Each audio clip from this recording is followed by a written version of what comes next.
Well, welcome everybody. So I just want to thank you for joining us for the Menopause Inclusive Work Practices event with the lovely Christina. But before we do continue, I just wanted to take a moment to acknowledge the traditional custodians of the land. So I pay my deepest respects to the Yugambeh people of the Gold Coast and their elders past and present. And I also extend that respect to all Aboriginal and Torres Strait Islander people joining us today. So it's now my pleasure to introduce Christina. So Christina has over 15 years experience in the vocational education and training sector, so the vet sector, and is a highly respected educator and leader. She's got a wealth of knowledge in experience managing educational programs, supporting staff development, and aligning policies with organisational values and compliance standards. A strong advocate for diversity and inclusion, Christina has led initiatives that improve workplace culture, such as implementing a period positivity program framework and conducting research into menopause-inclusive work practices. Her passion is creating workplaces where everyone feels valued, supported, and included. So welcome, Christina, and I'll pass it over to you now. Christina is happy to take any questions throughout, so if you just wanted to raise a hand and then jump in at any point, that'd be great. Over to you. Thanks, Kaya, and thank you everyone for coming along. I'll share my screen. Hold on, I need to first share and then I can turn the PowerPoint into something. If I sound a bit rusty, I do apologise. I've come down with something thanks to my son. Okay, so Kaya, can you see just the PowerPoint?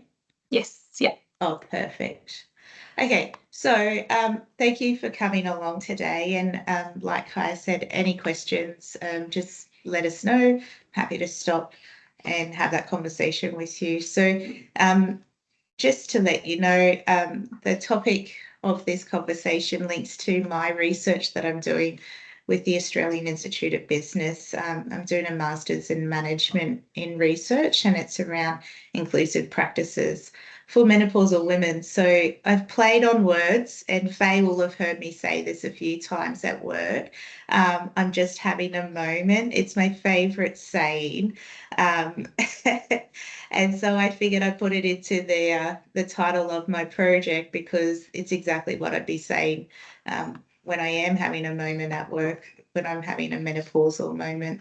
But it's also a way to start to have that or break down that conversation or the stigma around menopause. And by breaking down the stigma around it, we will help lead the workplace to inclusion for everybody.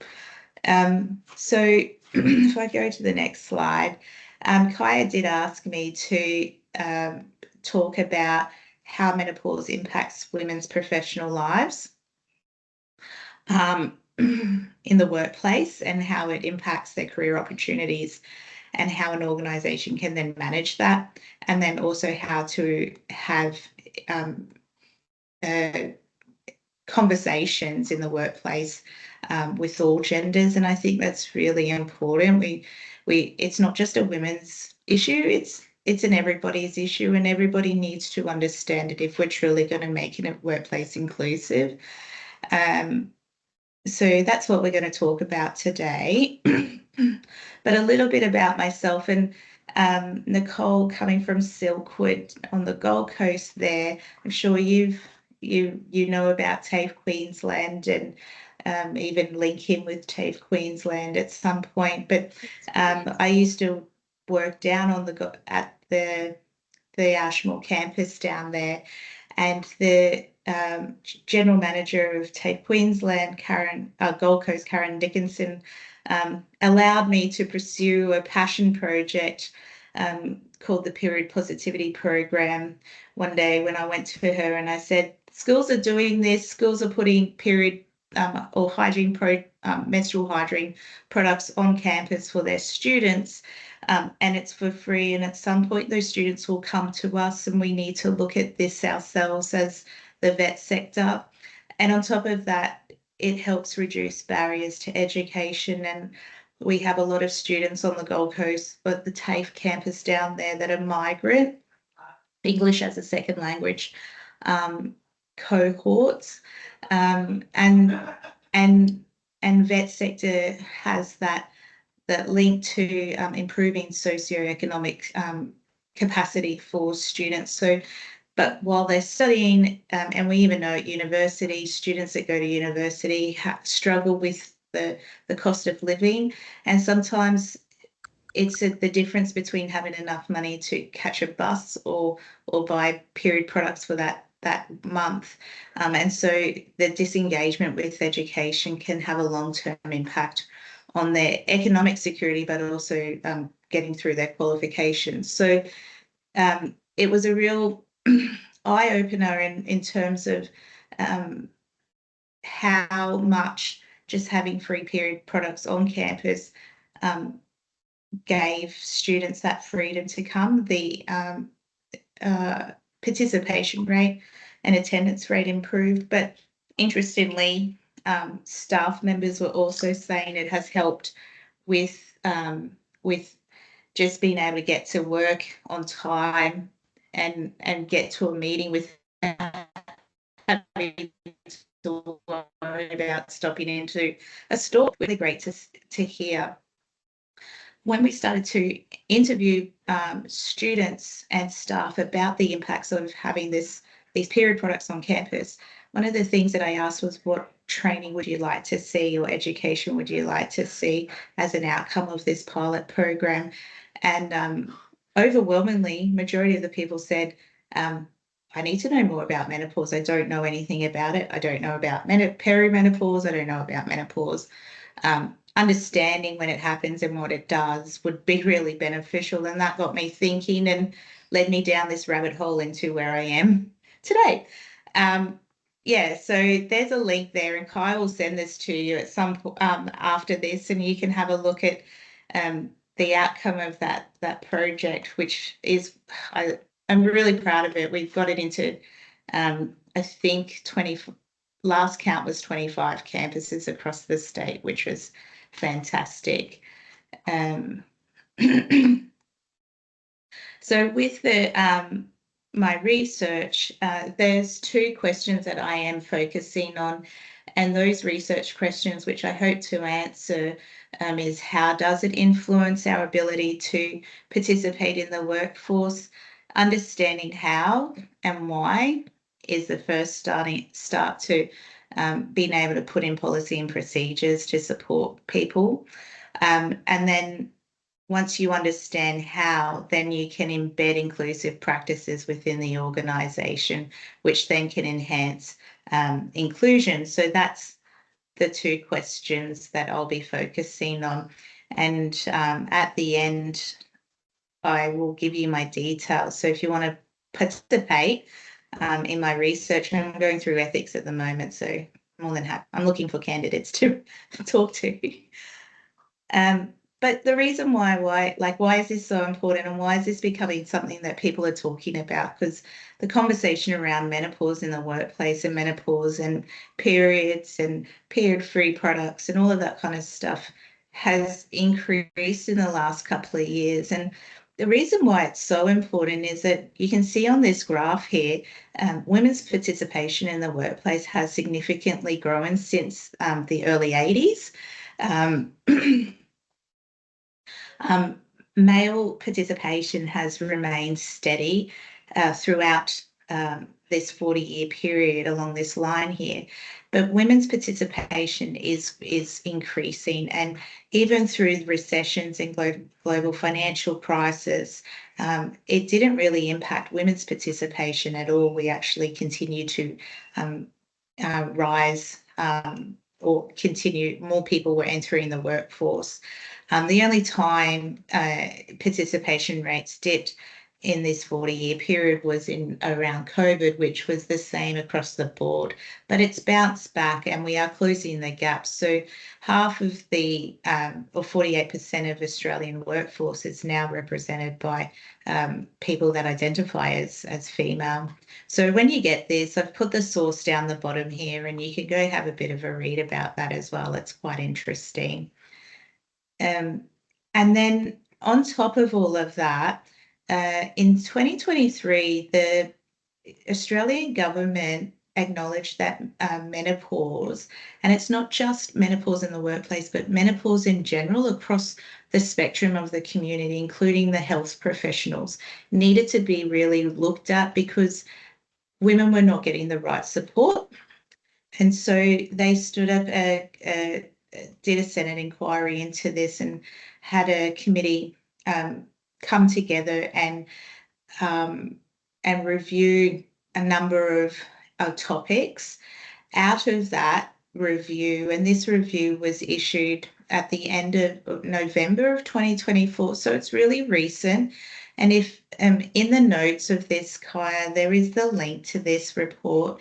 It's really, it is really quite interesting. Even half of it's relating to the medical profession.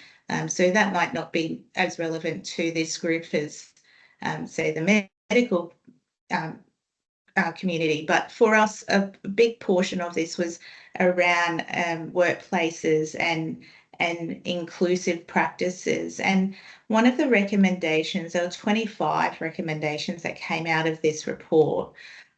Recommendation number 7 is quite specific to the workplace, and the committee encouraged Australian workplaces to develop perimenopause and menopause workplace policies with a key focus on consulting with their employees and co-designing these policies with their employees. So they acknowledge that the lived experience of those that have either had menopause or have managed employees with menopause can contribute to the conversation and can contribute to the policy development or framework developments within the organisation, and they should be part of that process.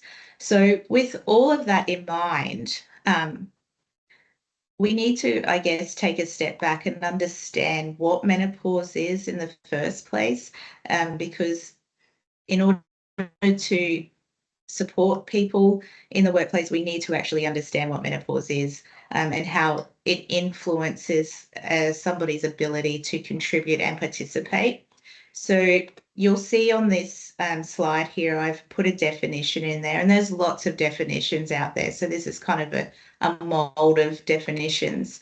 But menopause is defined as the final menstrual period experienced by a person with the onset of menopausal symptoms at an average age of between 45 and 51.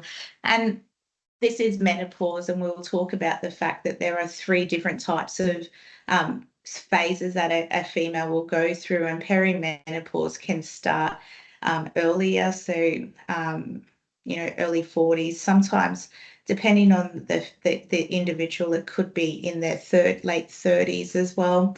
And then we enter into menopause, where you have a final menstruation period, and then you go 12 months without having a menstrual period at all.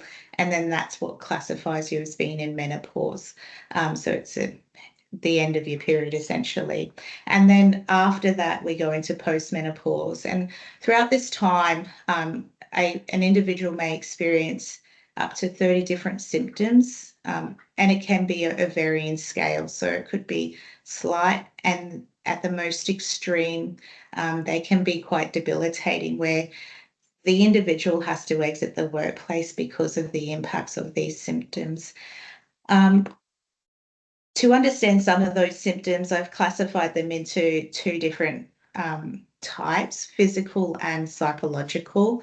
So you've got some physical symptoms, and we've all heard some of these, which I love them because it's comes along with some negative connotations or whatever, but they are the reality. You've got hot flushes, night sweats, insomnia. These are the most common ones that people talk about. There's fatigue and tiredness and poor concentration, which leads also into that poor memory. Other things that people might not know are dry eyes and dry skin comes out of this, nausea, fatigue, and abdominal pain as well. But then on the psychological side, some of these things where you think about sleep disturbance and insomnia and the impact that it can have on you if you just have one night's bad sleep, it causes you to have poor concentration, maybe some brain fog the next day. This menopause exacerbates that brain fog component. It can increase anxiety and worrying. It can increase depression or bouts of depression.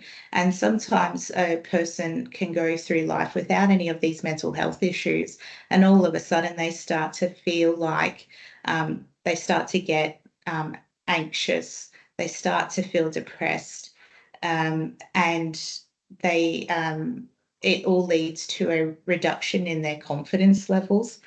And sometimes that psychological impact is that there is embarrassment and distress as well because of various other reasons. But also what's really interesting is some of the research also shows that it's not all doom and gloom, and I think that's what we really need to focus on.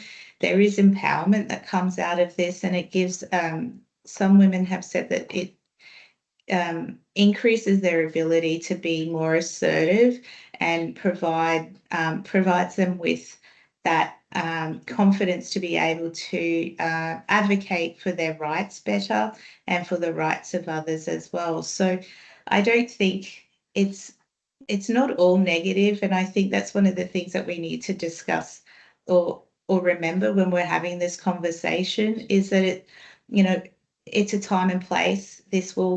Every female will go through some form of transition through menopause. It's a biological issue, but it's not just all bad. It's not all bad news. But because the issue is so taboo and so stigmatized, we just don't talk about it. And if anything you get from today is that we need to start having that conversation to break down that the silence that surrounds this. And the reason why I say that is because 48% of the workforce goes through this, but we don't talk about it. That feeling of isolation is real, and you come to work and you try and hide it, and because you're trying to hide it and keep it all hidden from everybody else, and you don't want anyone to know that you're going through menopause because all of the negative stereotypes that come along with it, there can be a drop in confidence because you're like, I can't remember what I had to do, or if I have to write this all down, I can't remember how, like all of those things. And then that exacerbates that drop in confidence at work. Whereas if we just said, hey, can you just remind me what I need to do? I've just had a moment. I've just had a moment. I can't remember. And it helps reduce that anxiety that comes along with that feeling of isolation and needing to hide all these and not speak about the experience. The other thing that has come out of the research that I've done so far is that people find it hard to talk to their line manager because they feel like they will be seen as less or not capable of doing their job. Again, it exacerbates some of these negative psychological symptoms that we talked about previously. But where a person has the right support structures in place or has the confidence to speak up and say, hey, I'm not doing so well, or I'm going through menopause at the moment, it has improved their confidence and their ability to advocate for their rights within the workplace, which is really important. Like I said before, because there is this silence around it, employees do find it difficult to disclose to their managers, especially male managers. And this is why we need to have that conversation with everyone within the organisation and bring awareness to the organisation for all of our staff. Supporting our managers is really important.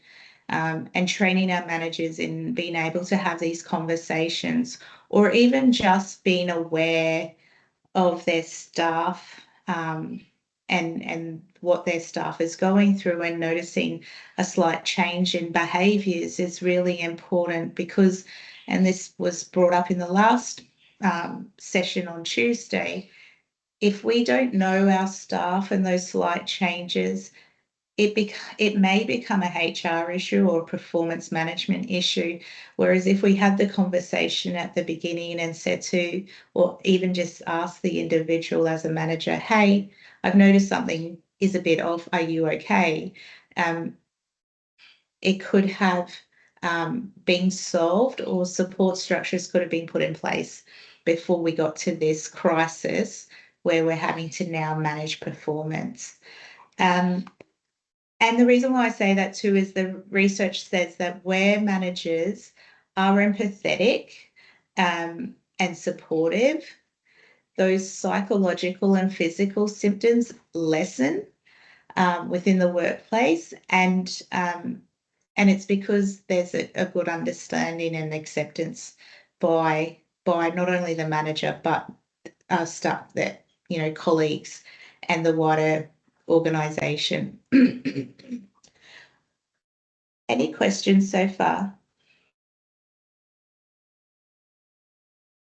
No? Perfect. So through the research, there has been a lot of, there's a few recommendations that have come out of it so far. And this is all from my, desktop review of literature to date, which is what I'm going to be testing in when I do my qualitative research. So one of the biggest key factors in helping an organisation bring awareness to this topic for inclusive practices is making sure that we've got awareness programs in place and we train our managers. If we expect our managers to have conversations about this without providing them with the toolkits, this is where we're going to have some issues around language being used and the way in which a manager, the knowledge and the way in which a manager can approach these conversations. They won't feel confident. So we need to provide the tools for managers to be able to have those conversations confidently and comfortably with their staff members. And if staff members know that managers and the wider organisation are being made aware of this and are being given training to understand what menopause is, they're more likely to feel comfortable as well to, you know, talk about it themselves. There's recommendations around flexible work arrangements, and thanks to COVID, we do have a lot more flexibility than we did, say, 5 years or 6 years ago now. However, there is a global shift, and I was just reading it the other day, where organisations are trying to get people to come back on site more, which I don't know how that's going to go.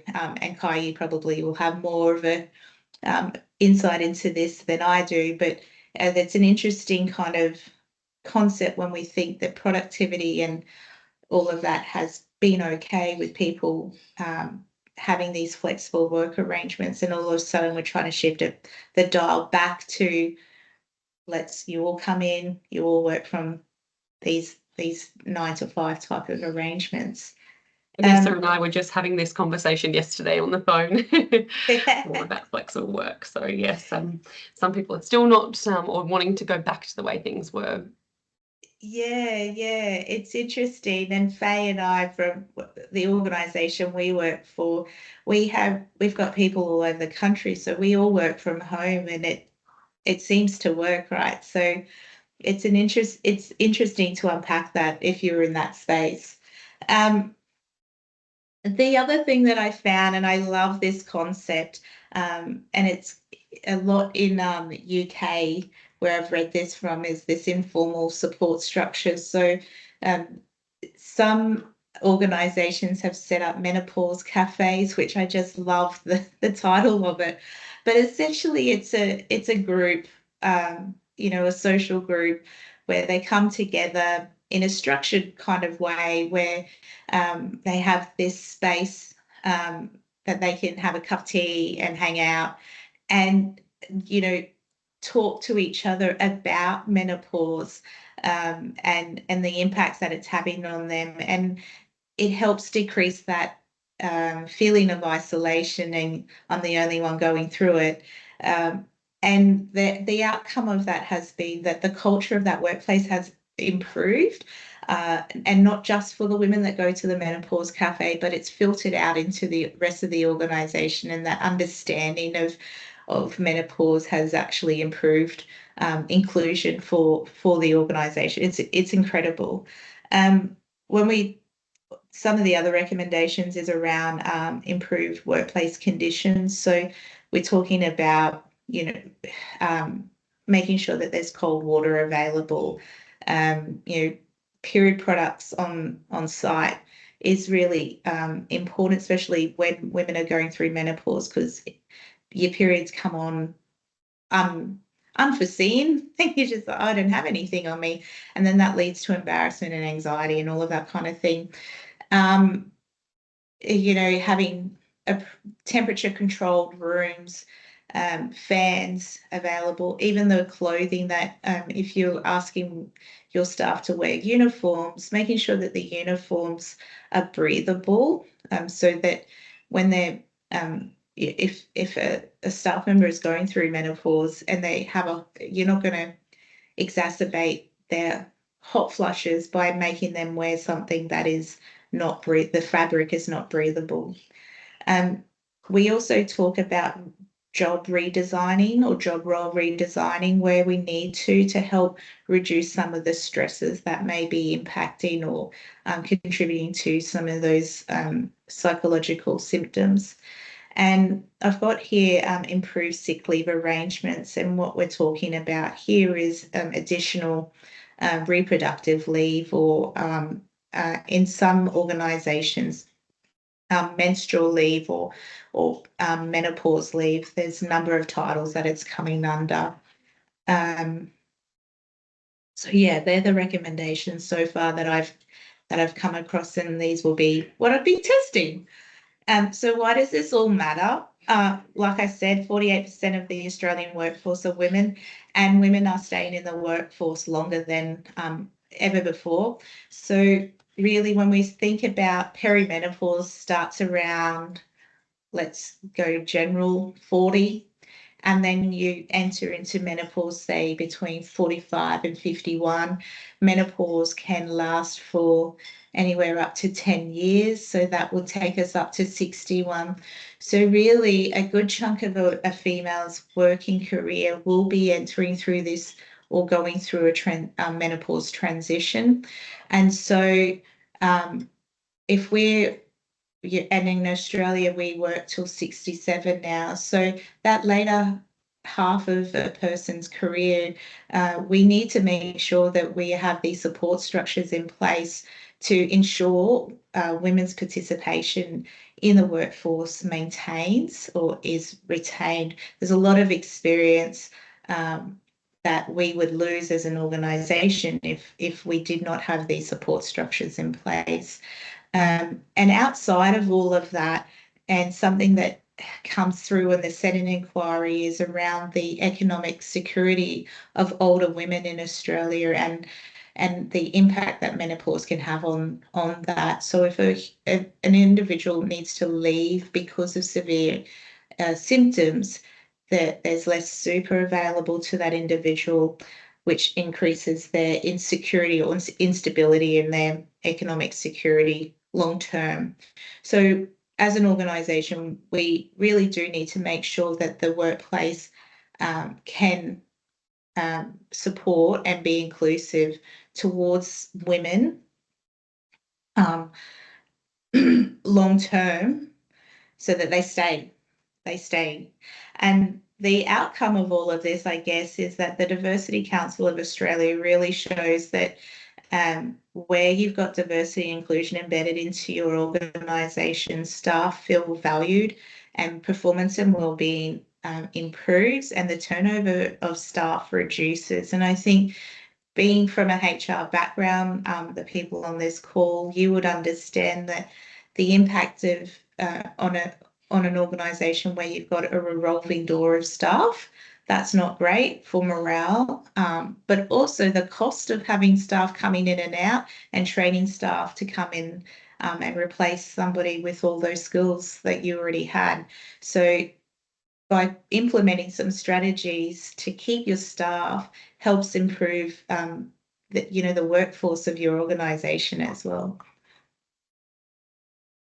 So what can you do as leaders? There's lots of things, and on the bottom of this slide, it's a busy slide, I do apologise, but when you receive this, there are links, as you can see, lots of links here to different, and the New South Wales government has a whole toolkit and resources available to employers and employees. Menopause at Work has a toolkit available to people. Hestia and the Menopause Society. And these are just a couple of examples, and because I didn't want to fill your slide with all these links, but have a good look around. There are toolkits out there for you that you don't have to start from scratch, is probably what I'm trying to get at here. But as a leader, what is really important is that you engage in training and you lead the way. We should be setting the tone and the example for the organisation. So engaging in training like this and providing training like this to your staff is really important. Talking about it, or even just mentioning the word menopause. Sometimes when I do this sometimes to male colleagues just to watch their reaction. It's fun, but destigmatize. There is a seriousness behind it, and not just because it entertains me, but it's about destigmatizing that for everybody. If we don't talk about it, it stays hidden, it stays taboo, and it shouldn't be. It's a normal human event that a female will go through. So why do we have to not talk about it? When you go to looking at frameworks or policy and procedures, make sure that you co-design it with your staff. The people that experience menopause, the people who have managed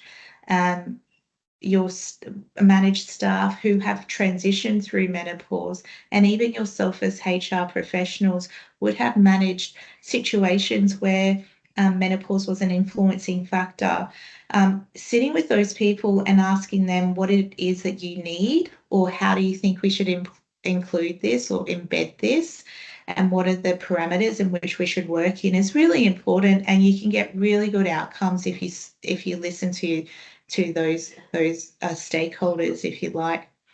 The other thing that I want to raise here too is that when you are talking to your staff about this, it's a blanket approach or one-size-fits-all approach is not the answer either. A policy, yes, you can have, here's a policy and here's a bit of a framework, but then when you've got the individual in front of you, every individual is different and the experience is different.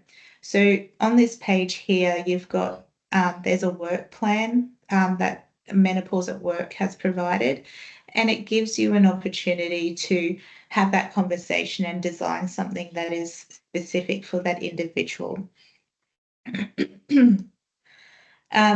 And then when we're having conversations around this, I think some of the things that we need to remember is that we don't shame or we don't problematize menopause. It shouldn't be a problem, and we shouldn't be shaming those that have it. Like I said, half the population will go through this, and 48% of the working population will go through this. So it shouldn't be an issue. We should be listening to people, so we shouldn't be dismissive, or we shouldn't be explaining it away and going, oh, blah, blah, blah, blah, blah. And we definitely should not be connecting menopause with those negative stereotypes that we've all heard, because that increases the chances of people not wanting to talk about it, and it increases the the feeling of isolation, because people will, individuals will go, well, why should I explain this to anybody? Or why, you know, if I raise this, they'll just think that I'm A, B, and C. So instead, if a person comes to you, thank them for being open. It's a really big step, but you as the leader should be really proud of yourself as well, because it means that you've built a supportive and a work relationship with that individual, that they feel comfortable enough to come and say to you, look, I'm going through this and this is the issues that I'm facing right now and I need your help with this. So pat on the back to those leaders for building that relationship. But also, if somebody comes along and says, I need to talk to you about this, thank them for coming along.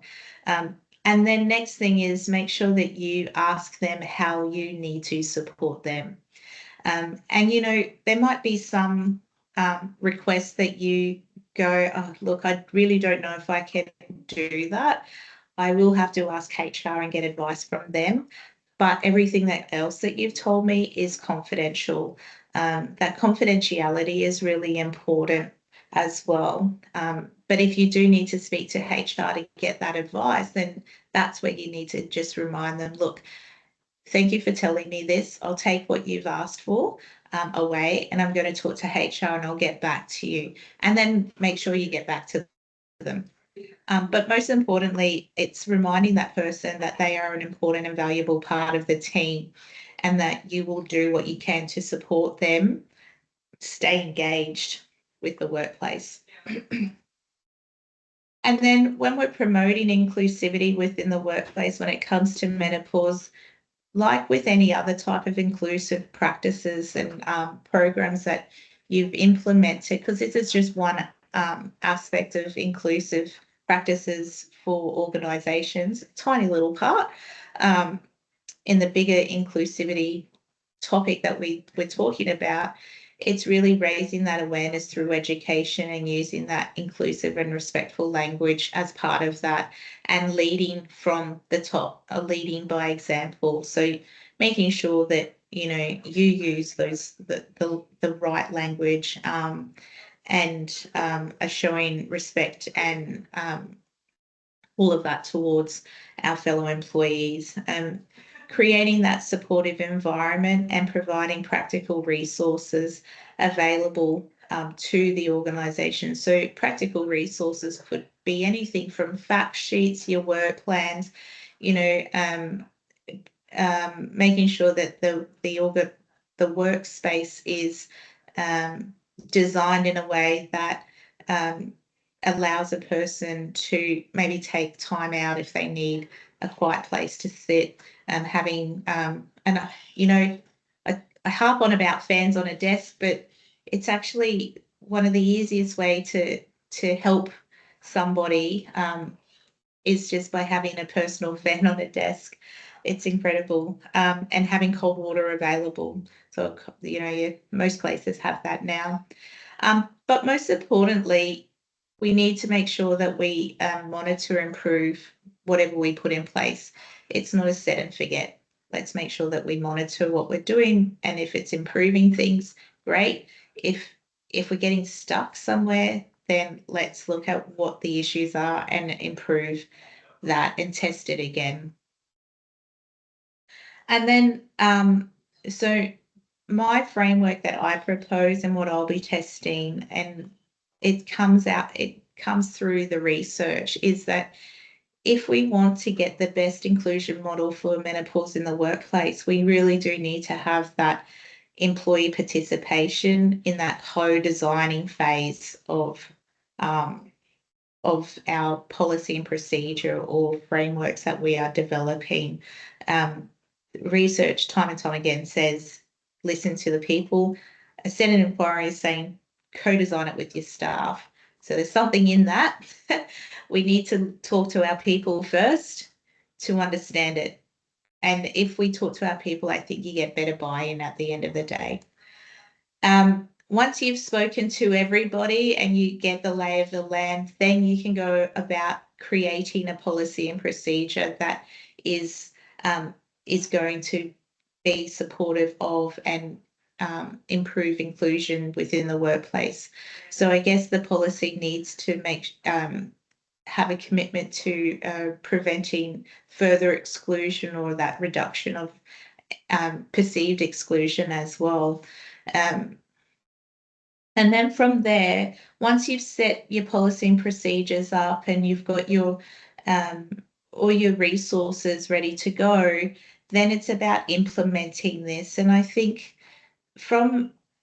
if you think about some of the things that in Queensland, the Queensland government just implemented a reproductive leave, so an extra 10 days a year for women that have health issues, and they call it health issues relating to menstrual health issues, an extra 10 days. But that policy is there, which is great. So an extra 10 days to help you manage those issues. However, there's a really big educational piece that's missing. And if an organisation just implements and says, oh, now you've got 10 days extra, it could actually have the adverse effect within the organisation. There needs to be an understanding of why. And that why is, well, menopause has this impact on an individual.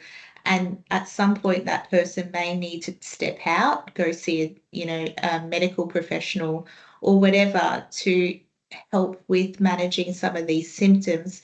And because it's not sick leave and it's not an illness, an individual may need extra support in that space to be able to manage some of these symptoms. So that training and how awareness piece is critically, I think, the most important part to the conversation before you even go down this path of extra leave and what have you. It's building that culture and awareness piece. So training modules, having your work plans in place and monitoring how it all goes.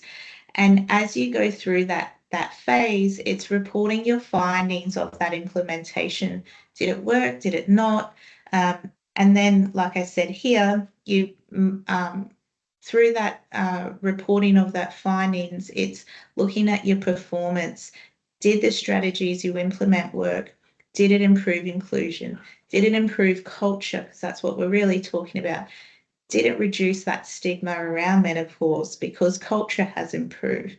Did we retain staff? Did it improve well-being of staff? And did leaders feel more confident in supporting staff? Did leaders feel more confident in having that conversation? And then we go back to what worked, what didn't work, and do we have to do a reiteration of this and improve our framework?